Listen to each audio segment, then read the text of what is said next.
أعوذ بالله من الشيطان الرجيم. بسم الله الرحمن الرحيم. قل يا أهل الكتاب لستم على شيء حتى تقيموا التوراة والإنجيل وما أنزل إليكم من ربكم وَلَيَزِيدَنَّ كَثِيرًا مِّنْهُم مَّا أُنزِلَ إِلَيْكَ مِن رَّبِّكَ طُغْيَانًا وَكُفْرًا فَلَا تَأْسَ عَلَى الْقَوْمِ الْكَافِرِينَ. صدق اللہ العظیم.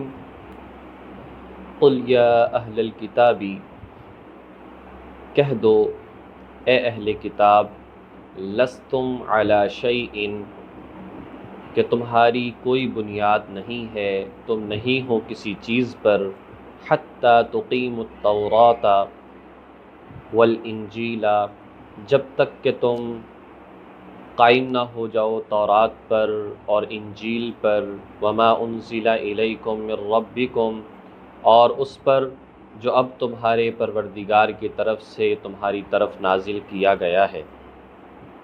وَلَيَزِيدَنَّ كَثِيرًا مِّنْهُمْ، اور البتہ ضرور بہت سارے لوگوں میں زیادہ کرے گا، ما انزل الیک من ربک، وہ کلام جو نازل کیا گیا ہے تمہارے پروردگار کی طرف سے تمہاری جانب. کس چیز کو زیادہ کرے گا؟ طغیانا و کفرا، سرکشی اور کفر کو. بہت سارے لوگوں میں یہ قرآن سرکشی اور کفر کو زیادہ بڑھا دے گا. فلا تأس علی القوم الکافرین، لہٰذا تم ان کافروں پر افسوس مت کرنا. لہٰذا اے نبی صلی اللہ علیہ وسلم، آپ ان کافروں پر افسوس نہ کیجیے. اس آیت کریمہ میں یہ بات ارشاد فرمائی ہے کہ جب تک اہل کتاب کہا جاتا ہے جو پہلی کتابوں کے ماننے کا دعویٰ کرتے ہوں، کسی بھی کتاب کے ماننے کا دعویٰ کرتے ہوں اور اپنے ذہن کے مطابق وہ اس کتاب کو صحیح مانتے ہوں اور اس کے مطابق ہی اپنی زندگی کو گزارتے ہوں، انہیں اہل کتاب کہا جاتا ہے. یہ بات میں نے اس لیے عرض کی ہے کہ بعض اوقات لوگ قادیانیوں کو بھی اہل کتاب سمجھتے ہیں، کیونکہ یہ بھی تو کہتے ہیں کہ ہم قرآن کو مانتے ہیں، لیکن یہ کہتے تو ہیں لیکن ان کا ایمان اور ان کا عمل بالکل قرآن کریم کے خلاف ہے. صرف لوگوں کو یقین دلوانے کے لیے کہتے ہیں کہ ہم قرآن کو مانتے ہیں، حالانکہ انہوں نے الگ کتاب بنا رکھی ہے جس کو قرآن کے علاوہ یہ لوگ مانتے ہیں. اور اسی طرح قرآن کریم کے اندر اپنی مرضی سے تاویلیں اور اپنی مرضی سے تعبیریں اور اپنی مرضی سے تفسیریں کرتے ہیں. جب اپنی مرضی سے ایسا کام آسمانی کتاب میں شروع کر دیا جائے تو انہیں نہیں کہا جا سکتا کہ یہ اہل کتاب ہیں. قادیانی جو ہیں یہ قرآن کریم کے تفسیر میں، قرآن کریم کے تعبیر میں اپنی مرضی کرتے ہیں. اس وجہ سے صرف کافر نہیں ہیں بلکہ ملحد اور زندیق بھی ہیں. ملحد اور زندیق کہا جاتا ہے جو دین کو ڈھانے والا ہو، دین کو نقصان پہنچانے والا ہو. بدترین کافر کی بدترین صورت زندیق ہے. چھوٹی سی اس کی مثال دوں، قرآن کریم میں ہے ما کان محمد ابا احد من رجالکم ولکن رسول اللہ وخاتم النبیین، کہ حضور خاتم النبیین ہیں. اس کا آخری نبی ہونا، حضور کی ختم نبوت والا ترجمہ ہونا، یہی ترجمہ حضور نے کیا، یہی ترجمہ صحابہ نے کیا، یہی ترجمہ تابعین، تبع تابعین، غوث قطب ابدال، بزرگان دین، مفسرین، محدثین، فقہاء کرام، سب نے یہی ترجمہ کیا. مرزا قادیانی آیا تو اس نے کہا کہ نہیں، اس کا معنی یہ نہیں ہے، اس کا معنی یہ ہے نبیوں پر مہر لگانے والا. خاتم مہر کو کہتے ہیں، نبیوں پر مہر لگانے والا. مطلب یہ ہے کہ حضور کے بعد نبی تو آئیں گے لیکن ان پر حضور کی مہر ہوگی، حضور کی مہر ہوگی، حضور کی مہر والے نبی آئیں گے، یعنی آپ کی تصدیق کی مہر ہوگی. آپ تصدیق فرمائیں گے تو وہ نبی جو ہے وہ آئیں گے. جیسے پھر اس نے اس کی ایک مثال دی، خبیث نے کہنے لگا کہ دیکھو میں پیدا ہوا، میرے سے پہلے جو ہے میری بہن پیدا ہوئی، اس کے بعد میں پیدا ہوا، اور پھر اپنے بارے میں کہتا ہے میں خاتم الاولاد ہوں، میں خاتم الاولاد ہوں۔ کیا مطلب کہ جی میں آخر میں پیدا ہوا ہوں، اور اب اس کا ایک مطلب تو یہ بنتا ہے کہ میرے بعد اب میرے ماں باپ کے ہاں کوئی اولاد پیدا میرے بعد نہیں ہوئی، اس کا مطلب ہے کہ میں خاتم الاولاد ہوں۔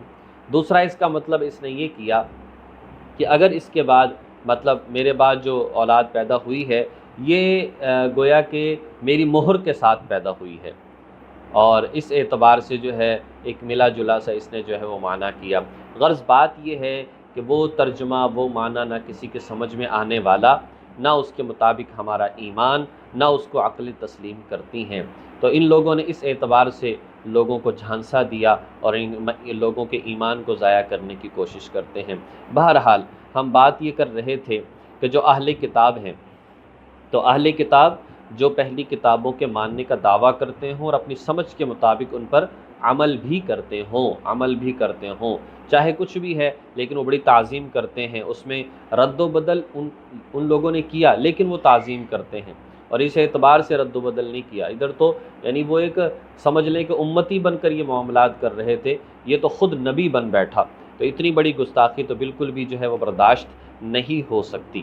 تو کہا کہ اہل کتاب خواہ کوئی بھی ہے، ان کی کوئی بنیاد نہیں ہے جب تک وہ تورات کے احکامات کو قائم نہ کر لیں۔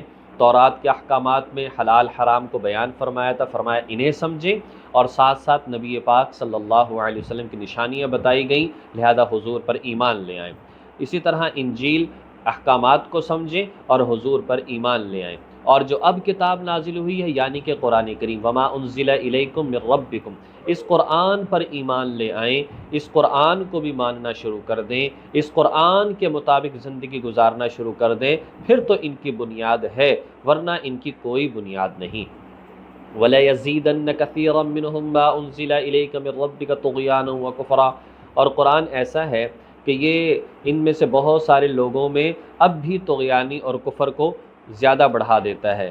اس کی تشریح ہم پچھلی آیات کے اندر بھی پڑھ چکے ہیں، اشارہ کر دیتا ہوں۔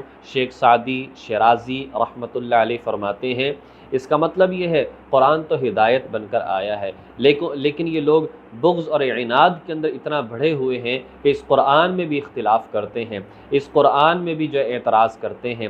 جیسا کہ بارش برستی ہے وہ تو رحمت ہی ہوا کرتی ہے، لیکن اگر وہ باغات پر برستی ہے تو وہاں پر جو ہے پھل پھول پیدا ہوتے ہیں، خوشبو آتی ہے، اور اگر وہی گند کے ڈھیر پر برستی ہے، ردی زمین پر برستی ہے، وہاں پر کانٹے دار جھاڑیاں اور گھاس پیدا ہوتی ہے اور وہاں پر بدبو آتی ہے۔ وجہ کیا ہے کہ زمین میں فرق ہے، ورنہ وہ تو رحمت ہی ہے۔ اسی طرح سے قرآن پاک بھی رحمت ہے، جو طلب والا ہے وہ اسے اچھا فائدہ حاصل کرتا ہے، جو بے طلب ہے پہلے ہی ضد اور بغض اور عناد کے اندر پڑا ہوا ہے تو اس کے اندر مزید کفر بڑھ جاتا ہے۔ فلا تأس علی القوم الکافرین، لہٰذا ایسے کافروں پر آپ افسوس نہ کریں، یہ کیوں نہیں مانتے۔ لہٰذا ظاہر ہے کہ یہ تو طلب والوں کو ملے گی، جو کوشش اور طلب ہی نہیں کرتا، جو اللہ سے مانگتا ہی نہیں، اسے کیسے ہدایت مل سکتی ہے۔ ان الذین آمنوا والذین ہادوا والصابئون والنصارى، بے شک وہ لوگ جو ایمان لائے اور وہ لوگ جو یہودی ہیں اور وہ لوگ جو صابی ہیں اور وہ لوگ جو نصارہ ہیں۔ من آمن باللہ والیوم الآخر، جو بھی اللہ پر اور آخرت کے دن پر ایمان لے آئے، وعمل صالحا، اور نیک عمل بھی کرے، فلا خوف علیہم ولا هم یحزنون، نہ تو ان پر کوئی خوف ہوگا اور نہ یہ غمگین ہوں گے۔ اب یہاں پر بات فرما دی، خواہ کوئی بھی ہو، دنیا میں کسی بھی قسم کے انسان ہوں، کسی بھی مذہب سے تعلق رکھنے والے ہوں، اگر اب کا معاملہ یہ ہے جب قرآن کریم آ چکا، جب نبی پاک صلی اللہ علیہ وسلم کی نبوت رسالت چپے چپے اور دنیا کے کونے کونے میں پھیل گئی، لہٰذا اب کوئی بھی لوگ ہیں اگر وہ ایمان لے آئیں اللہ کے نبی پر، قرآن پر، والذین ہادوا، خواہ وہ یہودی ہوں، موسیٰ علیہ السلام، عزیر علیہ السلام ان کے ماننے والے، والصابئون، خواہ وہ صابی ہوں۔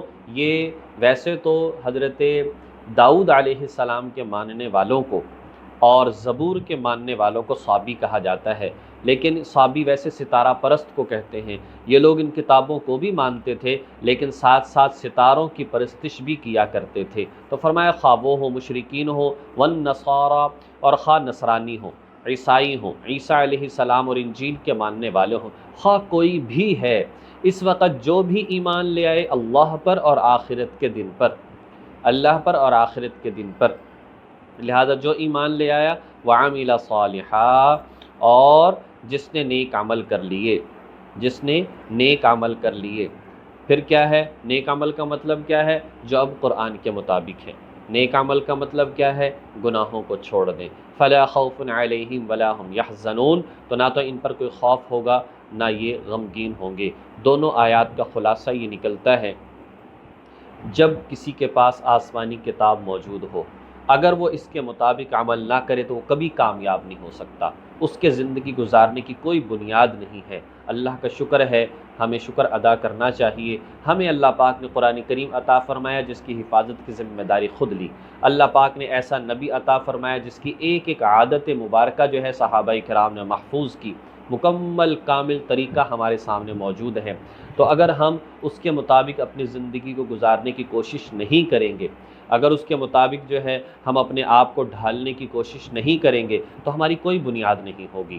اگر ہم نے سنت طریقے کو اپنانا شروع کر دیا، قرآن کریم کو اپنانا شروع کر دیا، پھر ہمارا کوئی موقع ضائع نہیں ہے۔ خواہ کوئی بھی موقع ہو، ہر موقع ہمارا عبادت بنتا چلا جائے گا۔ اس لیے ہمیں چاہیے اتنی بڑی نعمت کی جو ہے وہ قدردانی کریں، اس پر عمل کریں، اس لیے کہ اس کے بغیر نہ گزارا ہے نہ اس کے بغیر کامیابی ہے۔